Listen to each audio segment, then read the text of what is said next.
What up, what up? Once again, it's your boy Ouija here to do another reaction video for you today.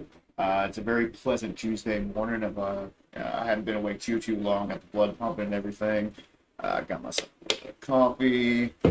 Enjoying a little couple donuts here, which I'm gonna make the joke that it's kind of fitting for this video with it being law enforcement. But today's video um, is going to be Sheriff Grady Judd gives details on a deputy-involved shooting. Now, if you don't know who this is, Grady Judd, I found out about this guy months back. Usually, when something happens in his, jurisdiction, which is Polk County, Florida, it's in Florida, he usually gives like a press debriefing as to what happened because he wants to, he likes to get this out to the public so the public knows what's going on, which I respect that and everything. He usually carries pictures and stuff with him, things like that, and he wants to get these criminals' faces out there so the public knows what's going on and who these people are that commit these crimes. Now, from what I understand, Polk County actually has a very low crime rate, but just like anywhere else, anything can happen. So apparently, like I said, this is a deputy-involved shooting. I'm not sure what happens. We're gonna get into this and see what happened. He's gonna tell you exactly what happened, what the investigation is, found out, all that good stuff. So. Yeah, this is Mr. Sheriff. I believe he's a sheriff. I don't know if he's a sheriff or a sheriff deputy. I might need to go back and look at that. But, Grady Judd's going to give us a briefing here. So let's go ahead and get into this and see what's what. Today, as we talk about a crime wave that occurred last night. It started with two people, and it started on the old Tampa highway where two suspects arrived in a red vehicle and acted as if they were going to put air in the tire of one of their vehicles and ultimately stole a vehicle. And you can see with this video that we're about to see how the people who worked at the business tried to intervene and stop the thieves from leaving with a car. Okay, so before we even watch the video that he's presenting, apparently they tried to air their tires. I guess they were staking out for a car to rob, and then once they spotted one as they were acting about, putting air in their tires, I guess they found their target and made a move. So let's see what happens. The car that's going to be stolen is in the center. The guy doing the stealing is to the right with a backpack. Okay. And the red vehicle they were in is just off camera. That's the old Tampa highway. Tampa. Okay, so I guess it's around Tampa, Polk County. He picks up, we believe that's the air hose or the water hose, whatever it is. It's frozen now. Their video froze? Unfreeze because he really didn't stand there like that. He's frozen with fear over you, Grady, kicking his butt later on. Well, I didn't hear what he said. it's not going to turn out well for him. That's why I like Grady Judd right there. He can be pretty based sometimes, so he'll just say how it is. Yeah, I didn't hear what the dude said about the video being frozen or whatever. It's kind of hit or miss with some of these debriefings sometimes, just because I don't know the way they got their audio set up in this room or whatever. So, because I noticed even on my OBS, sometimes they only have audio coming out of like one channel, like the left or either the right. Sometimes both. This one's actually both, but even then the audio quality is kind of bleh. So I'm gonna try to do everything I can in post editing to improve that so you can hear it a little better. But I'll go over all of that. But I'm just letting you know the audio is the way it is. I can only do so much for it, so. Okay, I guess he's resetting it. We work. Technology never works when you want it to. That guy right there, if he didn't hear it, he just said technology doesn't work when he wanted to. That's so me. That's always my go-to. Sorry, I almost choked on myself here. But that's what I always say. Technology's great until it doesn't want to work. Believe me, I used to be in tech support. I know. And that's the star we wear. Sometimes we go in above and beyond to brand. It does look pretty Going to work cool. or not. It's locked up. You know, it doesn't help when you spend a great deal of money for a technology that doesn't work. What you will see, because we'll download this to you, I'm Literally what I just said about their audio. It seems like they can never get their audio set up right either, but it is what it is. sorry that our Facebook viewers couldn't see it, is he scrambles, he gets in the car in the center.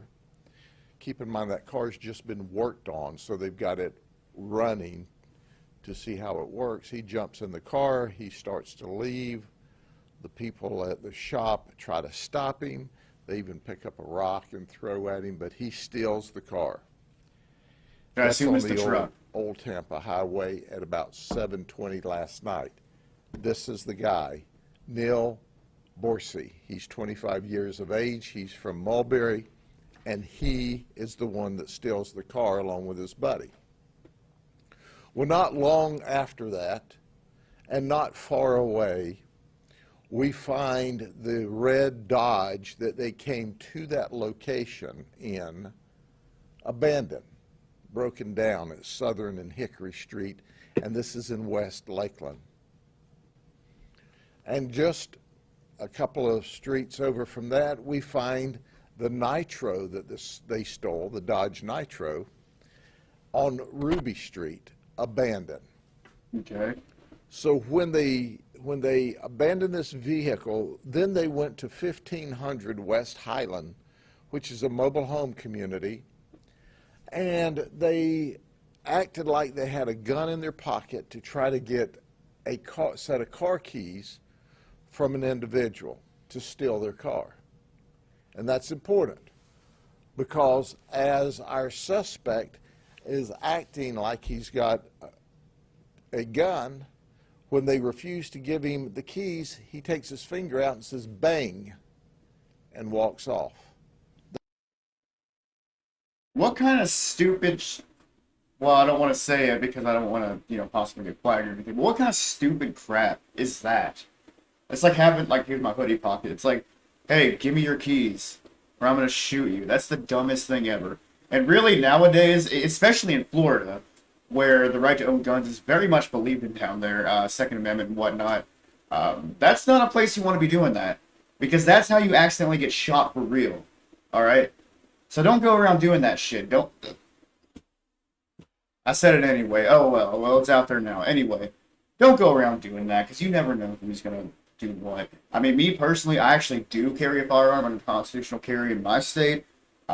So I understand the responsibilities and everything that come with that, because having a firearm is a big responsibility. But a lot of times, a lot of people look at a firearm, the way I can put it is like a talisman. They think it's like a little magic wand you can wave and get what you want or intimidate, do what you need to do. And that's not always the case. That doesn't always deter people. This guy's just bluffing, all right?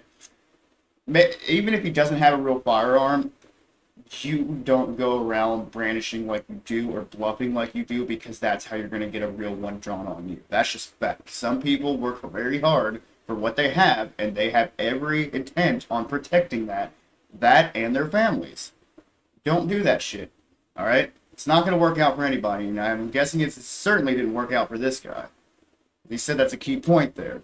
It's him bluffing that he had the firearm. That will become important later on. Then he goes to another location at 1500 West Highland Street, this mobile home community, and asks for a set of keys from another victim. He's refused. He cuts the victim there, significant enough that he has to have emergency surgery and is intubated at Lakeland Regional Health. And he leaves there without a car. So he's tried on 2 occasions to steal another car, and 3 events in just a short period of time. Okay, so he's bluffing that he has a firearm, but he actually had a knife on him, or whatever it was he used to cut him. Despicable. And look at this dude's picture. I mean, I'm usually not one to judge a book by its cover, but this dude just the look on his face looks like he's got some kind of attitude, like I'm a thug or something. It's stupid. stupid, and somebody's gotten hospitalized because of this. Then he goes to Josephine Street, which is another street in the area, where he successfully steals Continental MKS Lincoln. It's white. So between the Sheriff's Office and the Lakeland Police Department, we are feverishly looking for this wild man who has now stolen 2 vehicles, tried to steal 2 more vehicles, and gashes someone with a knife or a razor. Oh. At about 2 o'clock this morning, a little after 2 this morning. He said knife or razor, so that leads me to believe they didn't find the actual assault weapon on him, but maybe but they get, forensics, you can tell, all right? Forensics nowadays are so advanced that you can, break everything down to what killed him, what time they got killed, how long they've been dead, blah, blah, blah, blah, blah. So I guess they're just speculating, but lacerations, I guess, would be the term. The victim had lacerations. We locate the vehicle on Highway 98 south of Lakeland and 540A northbound. The deputies begin to converge on the vehicle, and they now see it northbound on Cumbie Road. Okay. From northbound on Cumbie Road, Okay, so yeah, I'm not familiar with the Tampa area at all. I mean, the only time I've ever been to Florida was to Panama City Beach, and that was only one time. So if anyone here watching this, like, give me kind of an idea of, like, where they're talking about, please let me know in the comments. they're setting their perimeter, calling for air support. We've not engaged the vehicle in a pursuit, but the guy obviously knows we're behind him because he turns onto Denver Street, which is off of East Main Street in the east side of Lakeland. Now he's gone from West Lakeland stealing cars to South Lakeland, and he's back up in East Lakeland. He drives behind an unknown person's house on Denver Street where the vehicle gets stuck. So he says to himself, "Self, I got a problem. I can no longer flee in this vehicle," and he jumps out and he runs. By this time, our aviation unit is there and engaged. Just stop. Why? I never understand that. Every time I watch anything related to any kind of cop police videos, whatever, they always try to jump out and run, even though they have a helicopter on them that's equipped with thermal capabilities and comms. Why would you even run at that point? They even have canine units, alright? Go on YouTube and look up videos of like canine units chasing down suspects. I don't care. I don't care who you think you are. I don't care how much of a thug you think you are. When they're on you, they've already got your license plate. They got you on camera. Their police cruisers are equipped with cameras. Also, the fact that every police officer has an Axon body cam on them to record everything at any given moment.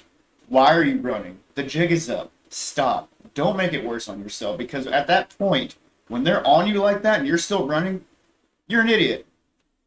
You're a straight idiot. You deserve to go to jail. That's all I'm going to say. I mean, And the aviation unit sees the suspect in the area of Nansemond. right there. Exactly. You're not going to go anywhere. Tell me, look in my eyes and seriously tell me that you're about to outrun a helicopter. Exactly. Which is a street close to Denver, and notifies one of the perimeter units, Deputy Sheriff Warren, who's by himself, that, hey, he's standing next to a house in the Nansemond area. See? They know, dude. They got them eyes. I'm telling you.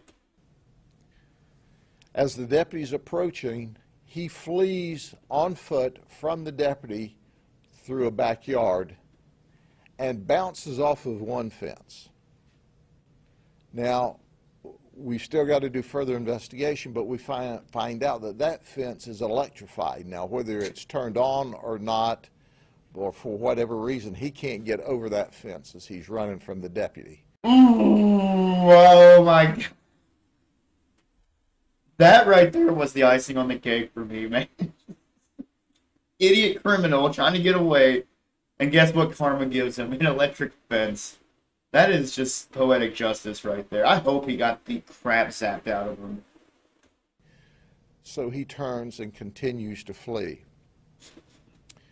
Now we have a Nope, deputy not going that way. with 4 years of experience. He's worked for us 1 year and has 3 years of experience with the Bartow Police Department.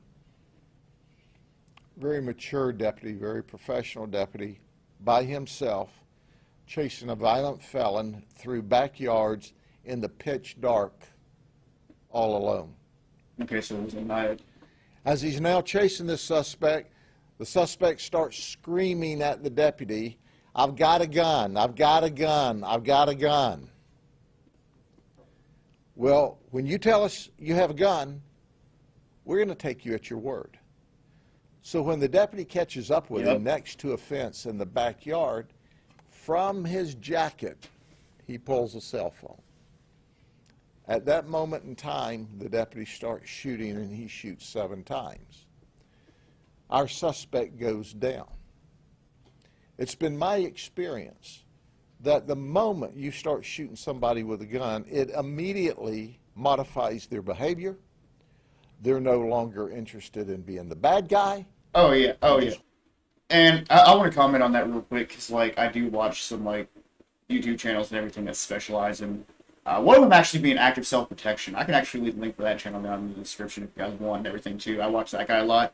But to most like self-protection, self-defense experts and everything, that's very true. That is insanely true. Because at one point when the incident starts, you got adrenaline going and all of this, you're just in the moment. But once you get hit with that bullet, you get that, oh my god, I got shot mentality. Alright, that's when, trying hard not to cuss here, that's when the crap hits the fan, right?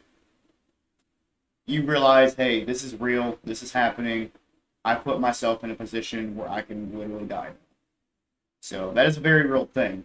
That's what I'm saying, because, going back to what I was saying earlier, how most people try to, brandish a firearm as if it's like a magic wand or a talisman as like a deterrent.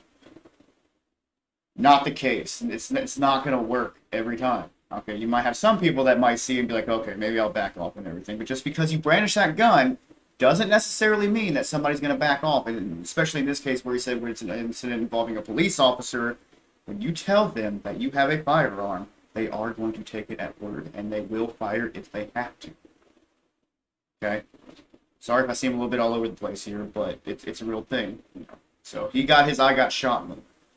One help. When he went to the ground, we obviously took him into custody, started providing first aid, and transported him to Lakeland Regional. He's currently in critical but stable condition. We expect that he will survive. We also found on the ground there with him a knife, a blade, a retractable blade. And presumably, I hope it's the same one that he used to cut the other victim, because guess what? That's another charge, and that's evidence. So. And we're working to see if we tie that back to the person that he cut on the west side of Lakeland. So he's in custody. Our deputy is all right. Like I was saying earlier, with forensics technology today, if that was the knife that was used to cut that victim, they're going to be able to track it down to that exact knife. They're going to be able to tell just how it is. But once again, this shows the danger that deputies face every day. And it shows how our deputy did exactly what he should have done at that moment in time in order to protect himself. I can only surmise, because this guy's got an illustrious history. At only 25 years old, he's got 9 previous arrests in both Pennsylvania and Florida. Everything from drugs to robbery to burglary, that when he saw the deputy closing in on him and he knew that he didn't have a gun, he had to do something to try to get the deputy off of him. So I'm guessing he, in his mind, somehow thought that saying I have a firearm was going to be some kind of negotiation tactic, which didn't end well for him. And usually in cases like this, I'm just like, yeah, fine. I'm glad, he got what was coming to him, give him a taste of his own medicine and stuff like that. But in this particular case, I'm glad he's in critical condition, but stable, because I want him to answer for what he's done. He's going to go above that court. He's going to get sentenced. I already know he is. And I guarantee you, they're probably, because this sounds like somebody who does not think shit through, all right? This guy sounds like an idiot. So I'm willing to bet that knife they found on him is in fact the weapon that he used on that other victim. So yeah, I want to see him be in front of that jury, and I want to see his ass get convicted. So he announces, I've got a gun, I've got a gun. We appreciate him giving us the warning. So when he spins around with that black object in his hand that we believe is a cell phone, as opposed to the knife, which was also there, that's when he got shot. That's when we took him into custody. He chose for us to take him into custody that way. We didn't choose to take him into custody that way. That was his choice. That's on him. And he caught some lead as a result of it. Okay? Because I'm going to tell you right now, all right? I know we can get into this whole discussion, but we're not going to get into this. I'm just going to make my new point here. Law enforcement or not, nobody wants to have to shoot anybody. All right? They'd rather you just, surrender, comply. That way they can take you in peacefully. Nobody wants to shoot anybody. And my condolences and my thoughts and everything go out to the deputy that was involved in that shooting that had to take that shot. That is a very heavy decision to have to make like that in a matter of seconds in a life or death situation. Because if it's the middle of the night and somebody's shouting, I got a firearm, but he's trying to brandish a cell phone and bluff like it is, you'll know that. You can't see it. You're probably not going to see it. So, in that few seconds, to think that you're in a life or death situation and have to make that decision to pull the trigger to shoot somebody, it's a very heavy load on your mind. So, thoughts out to him. And, it is what it is, but at least they got him. The deputy wasn't hurt, and he was taken into custody. Any questions? What happened to the other guy that he was originally? The other guy we haven't found. He fell off the radar screen. Oh, yeah, he's laying low. Back after he took off from the old Dade City Highway. He's probably a state or two over. He's running. Tampa Highway. And when this guy reappears, I don't know why he abandoned the nitro. It had been being worked on. Maybe it quit working again. And he starts trying to steal cars. And ultimately he's successful. We don't see or hear any more of the other suspect from the time this guy goes on a rampage in West Lakeland trying to steal cars and ultimately cutting someone significantly. Would the other guy be an accomplice? Was this guy on drugs? Because that's not. Well, here's what we know. We know the other guy was an accomplice in the first theft. Okay? We want to talk to him. Or maybe he legitimately stopped there because he was having trouble with his vehicle and he picks bad company who decides, well, heck, I'll just steal my own car. We don't know the answer to that, but he does not reappear according to our witnesses and victims any longer. Because he's probably guilty. He's laying got low. An illustrious arrest history for drugs. If he truly had nothing to hide, if it's what he said, he just happened to be here because he actually had trouble with his car, then why not go up front, go forward to the police, and say so? Give him, if you got nothing to hide. But he hasn't resurfaced since. So,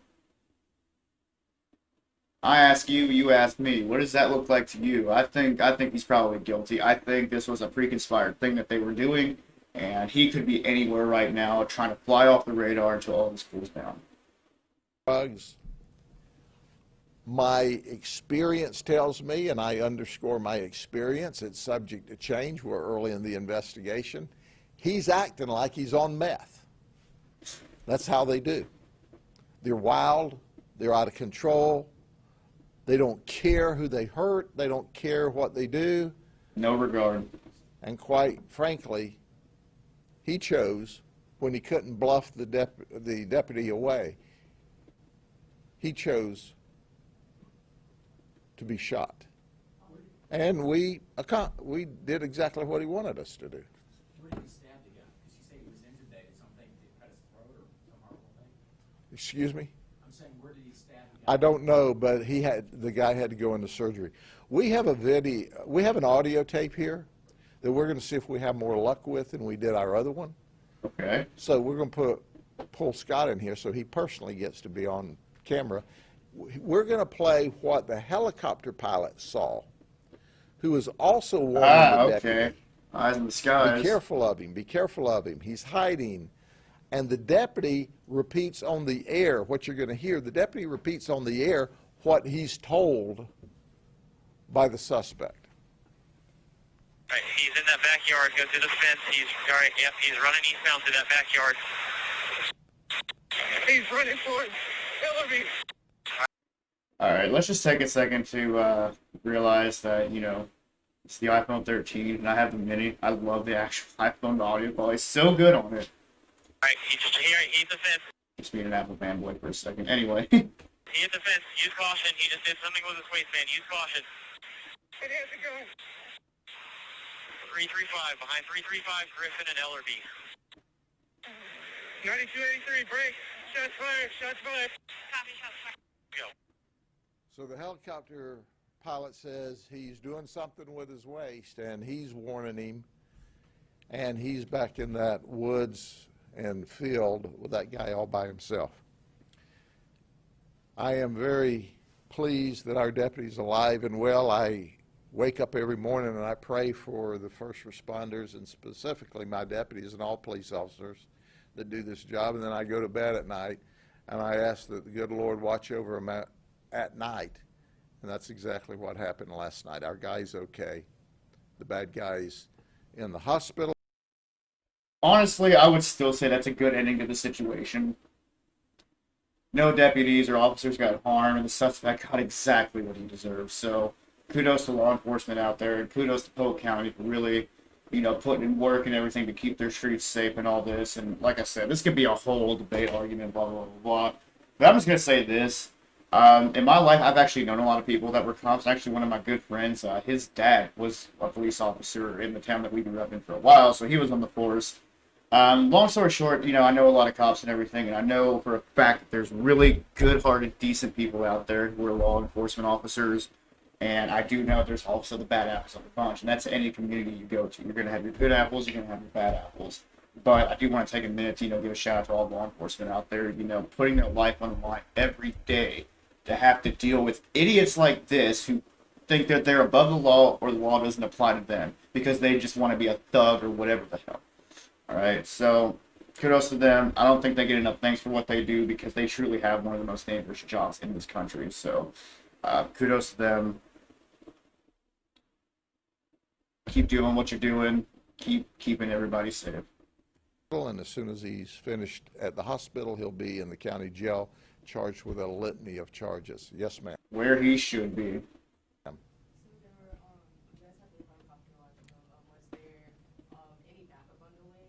Yes, there was backup on the perimeter that actually got there a very short time later, but they had a perimeter set up with patrol cars because we knew we had him boxed in this particular area. Yep, that way he And can't get was anywhere trying else. to get out of the perimeter because the helicopter. At that point, when you let yourself get surrounded by that perimeter like that, with a helicopter above you, keeping eyes in the sky, it's just give it up, man.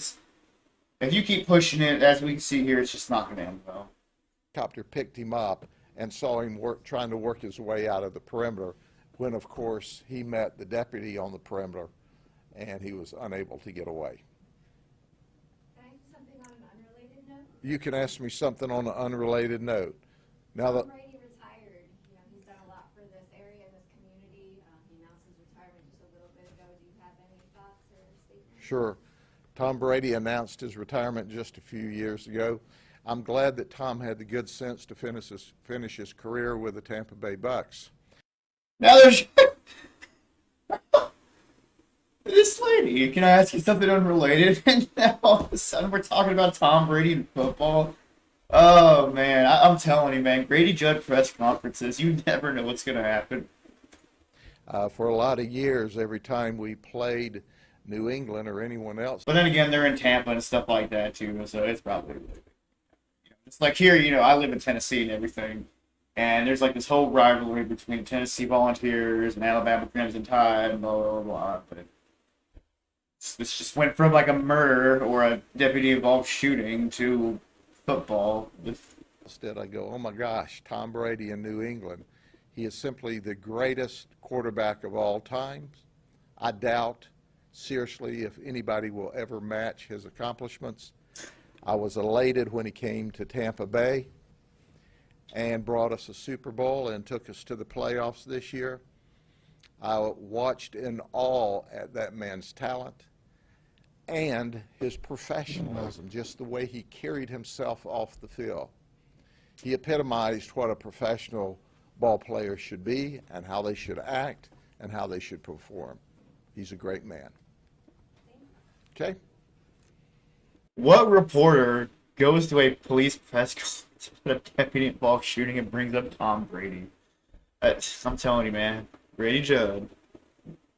Oh, Grady. Thank you all very much. Have a good day. And it looks to be about it. I guess I never got the video working, but that's fine.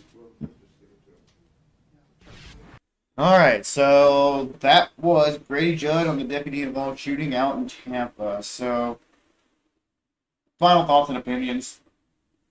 If you can't do the time, don't do the crime, alright? And if you don't want to be shot, definitely don't do the crime. I mean, but, the question I always ask is, like, why? Why would somebody do this? What motive did they have? Is it a conversation of ethics? Are they doing this to make money to feed a family? Or maybe in this case, it's just evil.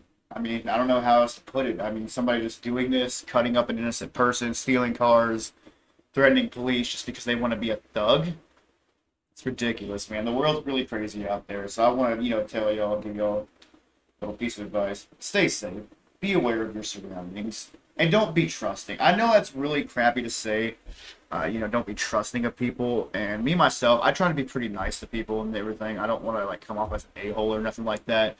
But even then, I don't, fully put my trust in somebody like I just met or a stranger. And, even though I want to help, you just don't know nowadays. You don't know what people are capable of. And this is a prime example of that.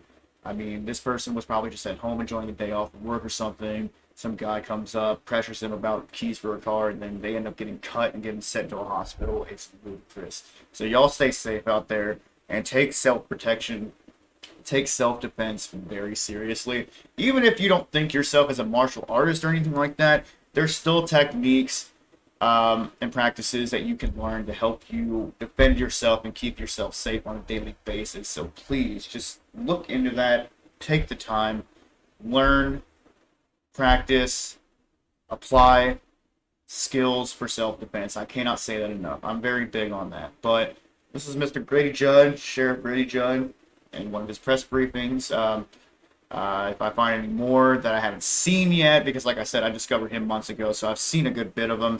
But if I discover any more that I haven't seen yet, I'll do a reaction on those as well. But let me know what you guys think about this in the comments below. Does this remind you of anything that maybe you've seen or experienced in your county or city, whatever? Just let me know. So until next time, have a safe, Tuesday.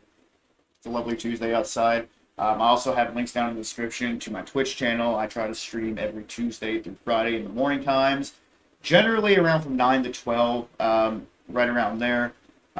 So yeah, go check that out. We do a lot of fun stuff there. I'm currently playing through Cyberpunk 2077. I'm running through Halo Infinite Range. So we do a lot of fun stuff, like I said.